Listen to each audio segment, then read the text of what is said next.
अस्सलाम वालेकुम। तो आज हम फाइनेंशियल मैनेजमेंट के अपने नए चैप्टर को स्टार्ट करेंगे, जिसका टॉपिक है cash and marketable securities management. इसमें हम ये डिस्कस करेंगे कि कैश एंड मार्केटेबल सिक्योरिटीज क्या होती हैं, इनको मैनेज कैसे कर सकते हैं। उससे पहले कि हम इसको स्टार्ट करें, अगेन आप सबसे रिक्वेस्ट है कि आप हमारे चैनल को जो है वो लाइक भी कीजिएगा, इस वीडियो को भी लाइक कीजिएगा, उसके साथ साथ आप सब्सक्राइब भी कीजिएगा चैनल को, ताकि जितनी भी हमारी अपडेटेड वीडियोज़ हों उनके साथ आप अपडेटेड रहें। तो जी हमने आज अपना नया चैप्टर स्टार्ट करना है, cash and marketable securities management.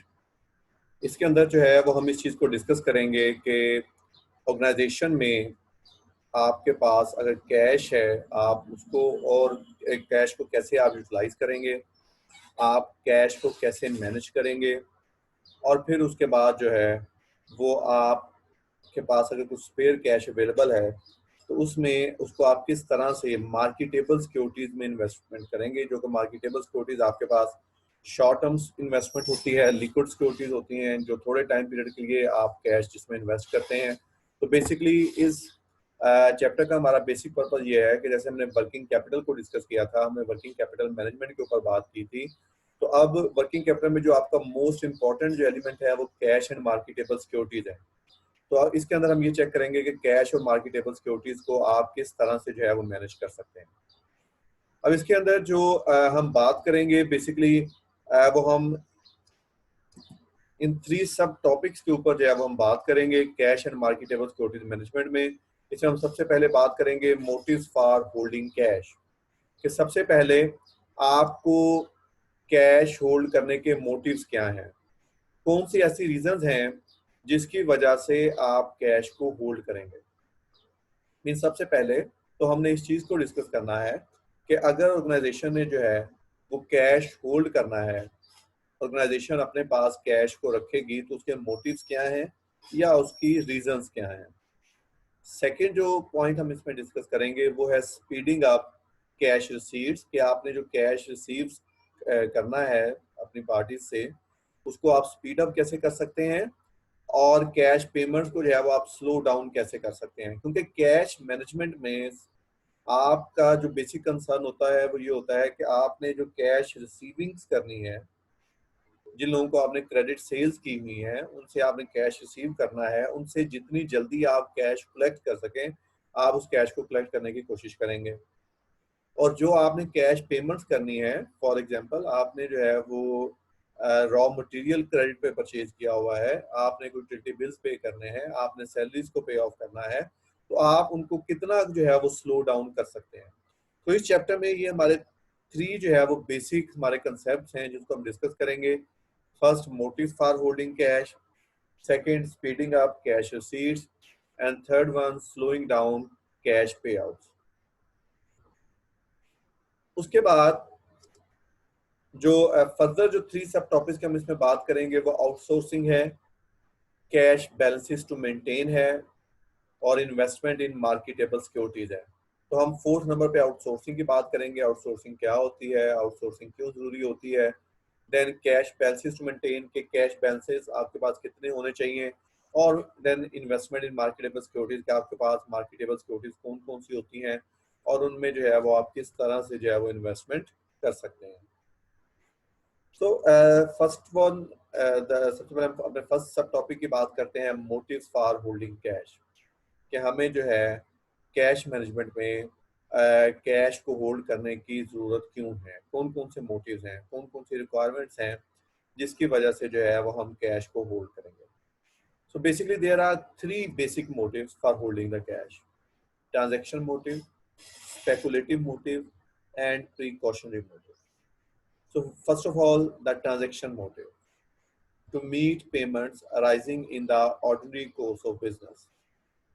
जैसे इसका नेम बता रहा है ट्रांजैक्शन मोटिव, ट्रांजैक्शन मोटिव में आपका पर्पज ये है कि आप अपनी डे टू डे ट्रांजैक्शंस को मीट करने के लिए आपका जो ऑर्डिनरी बिजनेस है, जो आपका नॉर्मल बिजनेस है, उसकी जो एक्टिविटीज हैं उसको कंप्लीट करने के लिए, उनको कॉम्प्लीमेंट करने के लिए जो है वो आप कैश को होल्ड करते हैं। फॉर एग्जांपल, हम अपने बिजनेस को रन कर रहे हैं तो हमारे डेली बेसिस पे कुछ एक्सपेंसेस होते हैं, डेली बेसिस पे कुछ पेमेंट्स हमें करनी पड़ती हैं। लाइक आपको फ्यूल के लिए चार्ज पेमेंट करनी पड़ सकती है, आपको कोई यूटिलिटी बिल्स के लिए पेमेंट करनी पड़ सकती है, आपको कोई अपनी वेजेस, डेली वेजेस हैं वो पेमेंट करने के लिए जरूरत पड़ सकती है, आपको कोई रिफ्रेशमेंट के लिए जो है वो पेमेंट्स की जरूरत पड़ सकती है। तो आपको डे टू डे एक्टिविटीज के लिए कैश की जरूरत पड़ती है। इसको हम कहते हैं ट्रांजेक्शन मोटिव। वो कैश जिसको आप इसलिए होल्ड करेंगे ताकि आप अपनी डे टू डे एक्टिविटीज को मीट कर सकें। सेकेंड जो मोटिव है हमारे पास, या जो सेकेंड रिक्वायरमेंट है कैश की, वो है speculative motive, to take advantage of temporary opportunities. Speculative motive में आप अपने कैश को इसलिए रखेंगे अपने पास ताकि अगर आपको किसी भी फ्यूचर में कोई भी टेम्परेरी अपॉर्चुनिटी मिलती है जिससे आपको कोई बेनिफिट हो सकता है, तो वहां पे जो है वो आप कैश को यूज कर सकें। फॉर एग्जांपल, आपको रॉ मटेरियल किसी जगह से बल्क में मिल रहा है और कम रेट में मिल रहा है, आपको सस्ते रेट पे जो है, कम प्राइस पे आपको रॉ मटेरियल अवेलेबल हो रहा है, तो आप क्या करेंगे, आपके पास अगर कैश स्पेयर पड़ा होगा तो आप उसको फौरी तौर पे जो है वो परचेज कर लेंगे। इसी तरह से में भी कोई एसेट आपको मिल सकता है जो आप कम टाइम पीरियड के लिए जिसको जो है वो आप होल्ड कर सकें। आपको इन्वेस्टमेंट की कोई ऐसी अपॉर्चुनिटी मिल सकती है बेहतर जो है शॉर्ट टर्म इन्वेस्टमेंट के लिए, जिसके लिए आप कैश होल्ड कर सकते हैं। तो स्पेकुलेटिव मोटिव में आप कैश को होल्ड करते हैं उन अपॉर्चुनिटीज को कैपिटलाइज करने के लिए, उन अपॉर्चुनिटीज को अवेल करने के लिए जो शॉर्ट टर्म पीरियड के लिए आती हैं, और उसको फौरी तौर पे जो है वहां पे आपको कैश रिक्वायर्ड होता है। तो इस तरह का जो कैश होल्ड किया जाता है उसको हम कहते हैं होल्डिंग फॉर स्पेकुलेटिव मोटिव। और थर्ड है हमारे पास प्रिकॉशनरी मोटिव। प्रिकॉशनरी मोटिव में टू मेंटेन अ कुशन और buffer to meet unexpected cash needs. जैसे इसका नेम बता रहा है प्रिकॉशन, कि ये आप अपनी सिक्योरिटी के पॉइंट ऑफ व्यू से रखते हैं, ये प्रिकॉशनरी आप रखते हैं कैश। इसका कोई भी स्पेसिफिक पर्पस नहीं होता कि आपने ये कैश क्यों होल्ड किया हुआ, लेकिन आप सिर्फ खुद को थोड़ा सा सिक्योर करने के लिए, अपने रिस्क को थोड़ा सा मिनिमाइज करने के लिए जो है कैश अपने पास होल्ड करते हैं। फॉर एग्जाम्पल, कोई आपके पास इमरजेंसी आ सकती है जिसके लिए आपको कैश रिक्वायर्ड हो सकता है। लाइक आपके प्लांट के अंदर जो है वो यकदम कोई ऐसा कोई प्रॉब्लम हो गया कि आपकी प्रोडक्शन रुक गई है और आपको फौरी तौर पे जो है वो उस प्लांट की रिपेयर करवानी पड़ जाती है, तो ये प्रिकॉशनरी मोटिव हो सकता है। आपके व्हीकल्स हैं, आपके व्हीकल में यकदम किसी की व्हीकल का कोई एक्सीडेंट हो गया है या उसमें कोई प्रॉब्लम आ गई है और आपको उसकी रिपेयर एंड मेंटेनेंस करवानी है, तो वहां पे भी आपको कैश रिक्वायर्ड होगा।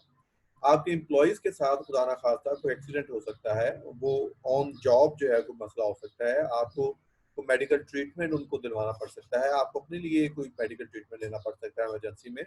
तो वो तमाम कैश जो आप प्रिकॉशनरी मोटिव के लिए रखते हैं, आप अपनी अनएक्सपेक्टेड कैश रिक्वायरमेंट्स के लिए रखते हैं, उसको जो है वो हम प्रिकॉशनरी मोटिव कहते हैं।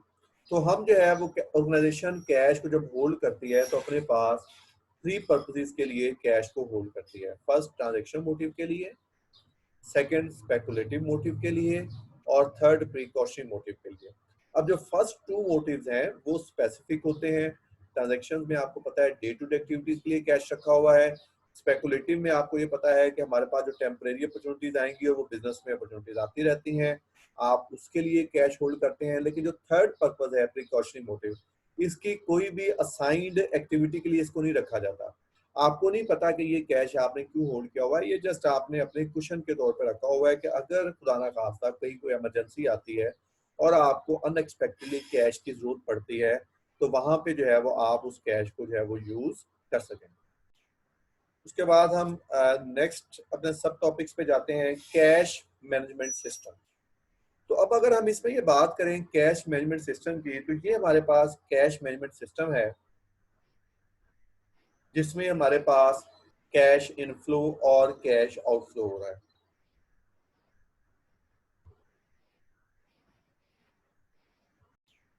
ओके, अब हम इसको डिस्कस करते हैं कैश मैनेजमेंट सिस्टम को, कि इसमें बेसिकली हमारे पास हो क्या रहा है। अब आप ये देखें कि हमारे पास सबसे पहले कैश हमने कलेक्ट किया, हमने कोई भी क्रेडिट सेल की हुई थी, हमने उसके अगेंस्ट जो है वो कैश कलेक्शन की है। तो हमारे पास जो फर्स्ट स्टेप है वो कलेक्शन है, कलेक्शन ऑफ कैश। तो जब हमने कैश कलेक्शन की तो हमारे पास वहाँ पे जो उसका जो रिजल्ट निकला वो ये निकला कि हमारे पास कैश आ गया। तो कलेक्शन की वजह से हमारे पास कैश आया।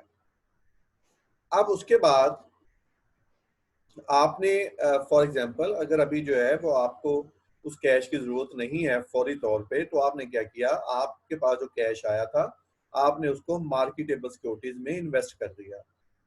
क्यों इन्वेस्ट कर दिया? क्योंकि बजाय इसके कि हम कैश अपने पास होल्ड रखते हैं, वो आइडल रहता, फ्री रहता है कैश, वो टाइम वैल्यू मनी की बेस पे उसकी वैल्यू कम हो जाती। हमने उसको इन्वेस्ट कर दिया ताकि हमें उसके ऊपर कोई ना कोई इंटरेस्ट जो है वो मिल जाएगा। तो कैश की कलेक्शन की, कैश आया हमारे पास, ये डॉलर्स की फॉर्म में आ गया, रुपीस की फॉर्म में आ गया, इसको जो है वो आपने आगे मार्केटेबल सिक्योरिटीज में इन्वेस्ट कर दिया। उसके बाद आपने कोई डिस्बर्समेंट करनी थी, कोई पेमेंट करनी थी, तो आपने क्या किया, आपको जितना कैश रिक्वायर्ड था आपने उसमें से उतना कैश की मार्केटेबल सिक्योरिटीज को सेल कर दिया। जब मार्केटेबल सिक्योरिटीज को आपने सेल किया तो वो आपके पास कैश में कन्वर्ट हो गया और उस कैश से जो है वो आपने डिस्बर्समेंट कर दिया। तो मीन्स हमारे पास ये जो प्रोसेस है वो ये है कि कैश की कलेक्शन हुई, कैश आया आपके पास हार्ड फॉर्म में, उसको आपने मार्केटेबल सिक्योरिटीज में इन्वेस्ट कर दिया, जितना कैश रिक्वायर्ड था डिस्बर्समेंट के लिए उतनी मार्केटेबल सिक्योरिटीज सेल आउट कर दी, अगेन वो हार्ड फॉर्म में कैश आ गया और ये उसके बाद आपने उसको डिस्पर्स कर दिया। अब ये जो सारा प्रोसेस है कि हमें कैश कलेक्शन कितनी होगी, किस मार्केटेबल सिक्योरिटी में इन्वेस्टमेंट करनी है, उसके बाद कैश डिसबर्समेंट कितनी चाहिए, हमें कौन सी सिक्योरिटी को सेल करना बेनिफिशियल है, ये सारा जो प्रोसेस है, लाइक कलेक्शन का प्रोसेस, डिसबर्समेंट का प्रोसेस, कैश कन्वर्जन का प्रोसेस, मार्केटेबल सिक्योरिटीज में इन्वेस्टमेंट करने का प्रोसेस, उस इन्वेस्टमेंट को सेल आउट करने का प्रोसेस, इस सब को आप कंट्रोल करते हैं, कंट्रोल थ्रू इंफॉर्मेशन रिपोर्टिंग। तो ये आप अपनी आईटी की बेस पे डिफरेंट रिपोर्ट जनरेट करते हैं, आप अपने कैश बजट्स बनाते हैं, आप अपने कैश इनफ्लोज आउटफ्लोज को देखते हैं, आप मार्केटेबल सिक्योरिटीज का रिकॉर्ड रखते हैं, मार्केटेबल सिक्योरिटीज की हिस्ट्री को चेक करते हैं, उनके रिस्क एंड रिटर्न को चेक करते हैं। तो ये सारा जो प्रोसेस होता है इसको हम कंट्रोल करते हैं थ्रू इंफॉर्मेशन रिपोर्टिंग।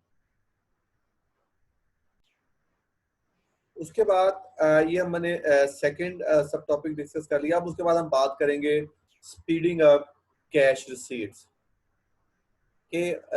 हमने जैसे कहा कि इसमें हमारा टास्क ये भी है, कैश मैनेजमेंट सिस्टम है कि हम जो कलेक्शन करें उसको स्पीड अप किया जाए, मींस कलेक्शन को जल्दी रिसीव किया जाए, और जो आप पेमेंट्स करें उसको जो है वो स्लो डाउन किया जाए। तो सबसे पहले हमारे पास है जी collections, expedite preparing and mailing the invoice. अब सबसे पहले देखते हैं कि जब हम क्रेडिट सेल करते हैं तो क्रेडिट सेल करने के बाद कुछ चीजें ऐसी होती हैं जो कि हमारे एंड पे पेंडिंग होती हैं। जो अगर हमने क्रेडिट सेल किया है तो उन टास्क, कुछ टास्क ऐसे हैं जो सबसे पहले हमने कंप्लीट करने हैं। फॉर एग्जांपल, हमने जो क्रेडिट सेल की है उसके लिए हमने इनवॉइस को प्रिपेयर करना है, मीन उसका जो बिल है उस बिल या इनवॉइस को प्रिपेयर करना है और मेल करना है अपने कस्टमर को जिसको हमने सेल किया है। तो सबसे पहले तो हमने उस प्रोसेस को एक्सपीडाइट करना है, expedite preparing and mailing the invoice. सबसे पहले हम जो इनवॉइस जनरेट करनी है, प्रिपेयर करनी है और फिर सेंड करनी है अपने जिसको हमने सेल किया अपने कस्टमर को, तो उसको एक्सपीडाइट किया जाए, उस प्रोसेस को जल्दी कंप्लीट किया जाए। Second, accelerate the mailing of payments from customers. उसके बाद जब आप जो है वो सेंड कर देंगे इनवॉइस, तो फिर अब आपके कस्टमर का काम स्टार्ट होता है। अब आपने उस प्रोसेस को एक्सेलरेट करवाना है, उस प्रोसेस को आपने थोड़ा सा तेज करवाना है कि आप उसको फॉलो अप दें, उनको रिक्वेस्ट करें कि वो आपको जल्दी जो है वो पेमेंट कर दें और वो आपको पेमेंट जल्दी मेल कर दें। तो आप इस प्रोसेस को प्रॉपर फॉलो अप देंगे, उस प्रोसेस को एक्सेलरेट करने की कोशिश करेंगे, उसको थोड़ा सा स्पीड अप करने की कोशिश करेंगे। Third, reduce the time during which payments received by the firm remain uncollected। और थर्ड जो टास्क है वो अब अगेन आपके अपने पार्ट पे पेंडिंग है। अब आपके पार्ट पे क्या पेंडिंग है? सपोज आपने बिल सेंड कर दिया, जल्दी बना के जो है इनवॉइस सेंड कर दी, आपने कस्टमर को प्रॉपर फॉलो अप भी कर दिया, कस्टमर ने आपको चेक दे दिया, चेक आपके पास आ गया, लेकिन स्टिल आप अभी उस चेक को यूज नहीं कर सकते। आपको उस चेक को क्या करना पड़ेगा, आपने जो चेक रिसीव किया है वो क्रॉस चेक की फॉर्म में होगा, तो आपको क्या करना पड़ेगा, आप उसको जो है वो अपना थोड़ा सा उसके ऊपर प्रोसेस करेंगे, उसकी रिकॉर्डिंग करेंगे।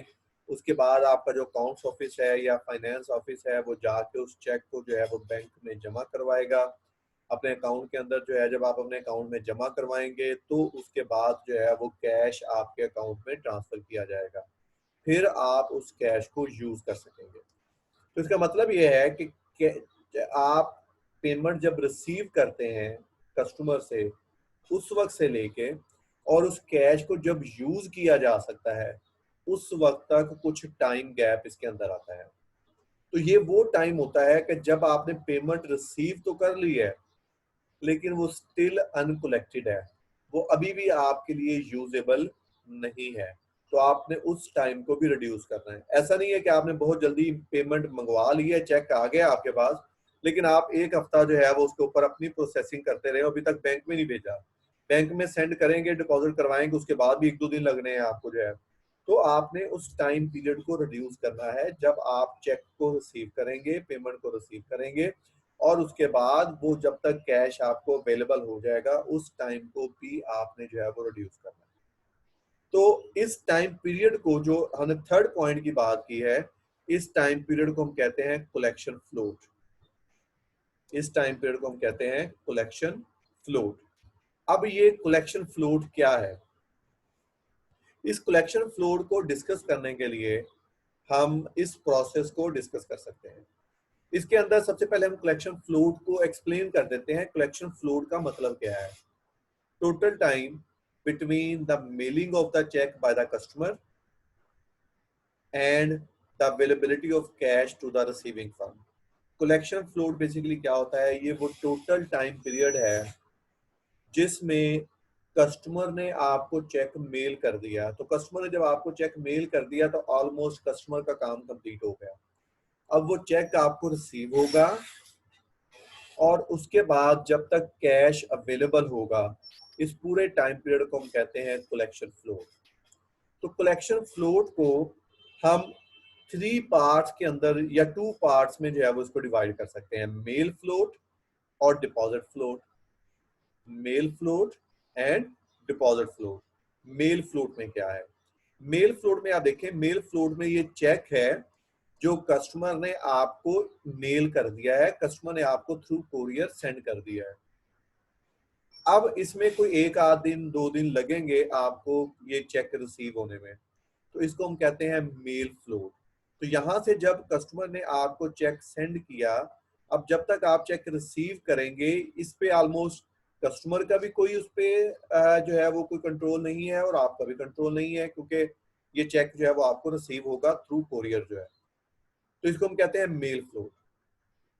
अब जब आपको चेक रिसीव हो गया, अब यहां से लेके जब तक वो कैश अवेलेबल नहीं होता उस वक्त तक आपकी अपनी फर्म का काम है, हमारे बिजनेस की इसके ऊपर एक्टिविटी है। अब ये हमारे पास डिपॉजिट फ्लोट स्टार्ट हो गया, चेक रिसीव होने से लेके और कैश में कन्वर्जन होने तक, इसको हम कहते हैं डिपॉजिट फ्लोट। अब डिपॉजिट फ्लोट को भी हम आगे 2 पार्ट्स में डिवाइड कर सकते हैं, processing float and availability float. Processing float and availability float. Processing float क्या है? चेक रिसीव हुआ, अब आप उसको अपनी बुक्स में रिकॉर्ड करेंगे, अपने अकाउंटिंग रिकॉर्ड में, लेजर में, एंट्रीज में रिकॉर्ड करेंगे। रिकॉर्ड करने के बाद आपका कोई एम्प्लॉय जो है, कोई रिप्रेजेंटेटिव उस चेक को लेके जाएगा बैंक में और उसको बैंक में जाके जमा करवाएगा, डिपॉजिट करवाएगा। जब बैंक में डिपॉजिट होगा तो आपको ये वाली डिपॉजिट स्लिप मिल जाएगी। इस प्रोसेस को चेक रिसीव होने से लेके डिपॉजिट स्लिप तक का जो प्रोसेस है, जब तक आप कैश चेक को डिपॉजिट नहीं करवा देते, इसको हम कहते हैं प्रोसेसिंग फ्लोट। अब ये काम जो है ना, ये बिजनेस का है, ये अब आपके ऊपर है। आप इसको विद इन 1 डे जो है वो कंप्लीट कर लें, चेक रिसीव होने के बाद 1 दिन के अंदर अंदर जाकर डिपॉजिट करवा दें। आप 2 दिन लगा लें, 4 दिन लगा लें, 5 दिन लगा लें, 1 वीक, 10 दिन लगा लें, वो अब ऑर्गेनाइजेशन के ऊपर डिपेंड करता है। वो अब ये आपकी अपनी इंटरनल एफिशिएंसी है, आप इसको कितनी देर में कंप्लीट करके जो है इसको जमा करवाते हैं। और जब आपने जमा करवा दिया तो अब यहाँ से लेके कैश की अवेलेबिलिटी तक ये बैंक का काम है बेसिकली, कि बैंक इसको जो है वो प्रोसेस कर रहा, तो इसके ऊपर भी अब आपका अपना प्रोसेस नहीं होगा। तो डिपॉजिट के बाद वो कैश आपके पास कन्वर्जन हो जाएगी, कैश आपके अकाउंट में आ जाएगा, तब जो है वो आप उसको यूज कर सकेंगे। तो ये पूरा प्रोसेस है कि चेक कस्टमर ने सेंड किया, उसके बाद आपने रिसीव किया, फिर आपने उस चेक को डिपॉजिट करवाया, फिर कैश आपके पास रिसीव, अब यहाँ पे जाके जो है आप इसको जो है वो यूज कर सकेंगे। सारे प्रोसेस को चेक ईमेल चेक मेल होने से लेके कैश अवेलेबल तक, इसको कलेक्शन फ्लोट कहते हैं। इस स्टेज को जो है हम मेल फ्लोट कहते हैं, इस स्टेज को जो है हम प्रोसेसिंग फ्लोट कहते हैं, और इस स्टेज को जो लास्ट स्टेज है जब कैश आपके पास यूज में आ जाएगा, इसको हम अवेलेबिलिटी फ्लोट कहते हैं। तो ये मेल फ्लोट की हमने बात की, customer mail cheques, time the cheque is in the mail, जब तक फर्म रिसीव नहीं करती चेक को, उसको जो है वो हम मेल फ्लोट कहते हैं। प्रोसेसिंग फ्लोट क्या है?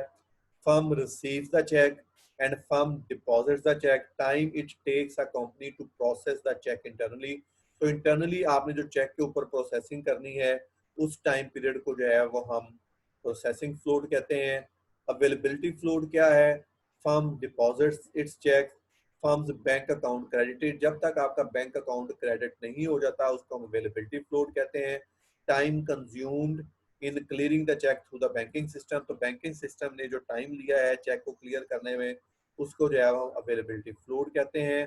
डिपॉजिट फ्लोट जिसकी हमने बात की थी कि प्रोसेसिंग फ्लोट से लेके अवेलेबिलिटी फ्लोट तक जो है इसको हम डिपॉजिट फ्लोट कहते हैं। तो डिपॉजिट फ्लोट क्या है? Time during which the check received by the firm remains uncollected fund, तो जब तक आपने अपनी प्रोसेसिंग वाला टाइम और अवेलेबिलिटी वाला टाइम, जब तक आपने चेक रिसीव किया और उसके बाद कैश आपके पास यूज में नहीं आता, उस टाइम पीरियड को जो है वो हम डिपॉजिट फ्लोट कहते हैं।